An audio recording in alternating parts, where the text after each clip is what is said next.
Good morning. It's time for Daily Dose with Dr. Lazar. Our life is full of situations where we could have meanings that we attach to things, or our focus can be shifted. And I'm reminded of this in a situation my daughter was just in yesterday, and I'm so proud of how this worked out. So we don't have our kids on social media where they can connect with other people. She's 15. Call me old school. I don't care. There's so much danger available, and we don't live our lives in fear, but we are intentional about what our kids are allowed to do, and so we're okay with her texting people. We're okay with her FaceTiming people that we know. But as far as just reaching people on social media or people reaching her, we don't have with any of the kids. We don't have that option. So anyway, she's on Snapchat because she likes the filters. But our agreement was you can be on Snapchat, but you're not connecting with other people. So our niece, her cousin, is on there, and we've allowed her to do that. But somehow there was a friend added or something, and the only way apparently in Snapchat to unfriend somebody is to block that person. Well, this is a friend of hers. And so her friend texted her and said, "Hey, is there a reason you blocked me from Snapchat?" And she said, "Oh my gosh, I'm so glad you texted and asked me that.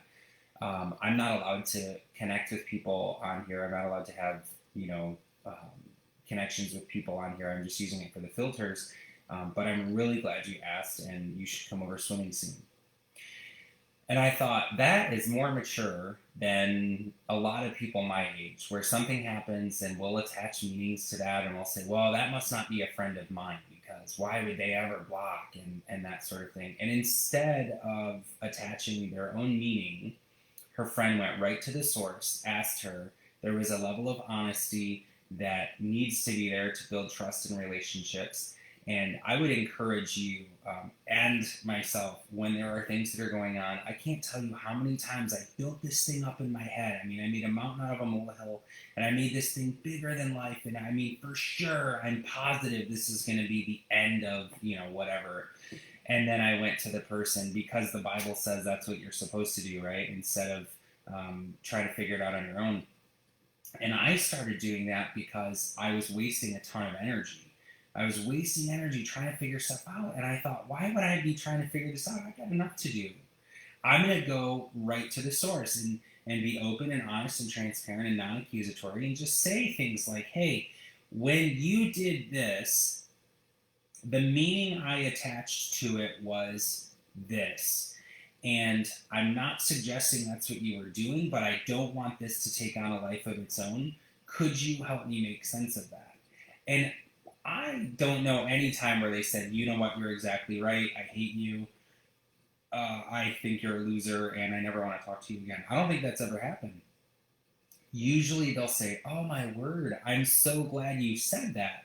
One example was there was a doctor on my team in one of our meetings, and he seemed so distracted, and the whole team was like, hey, what's going on?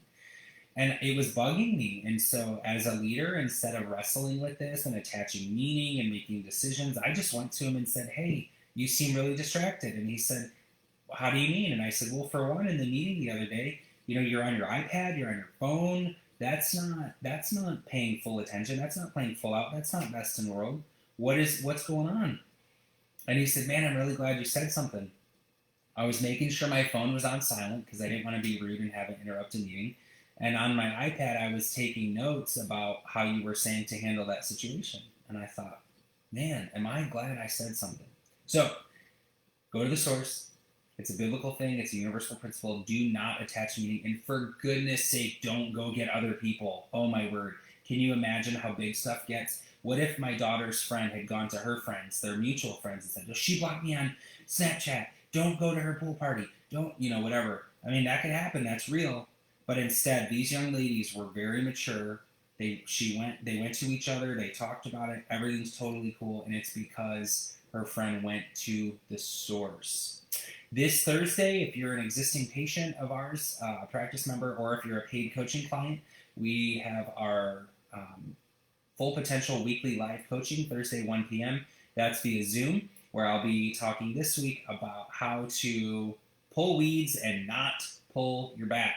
Big deal right now. Make sure you join us for that. I'll put a registration link down low that's available for existing patients or paid coaching clients. Hey, I hope you're having a great day. I'm Dr. Lazar. I'll be back here tomorrow for another Daily Dose.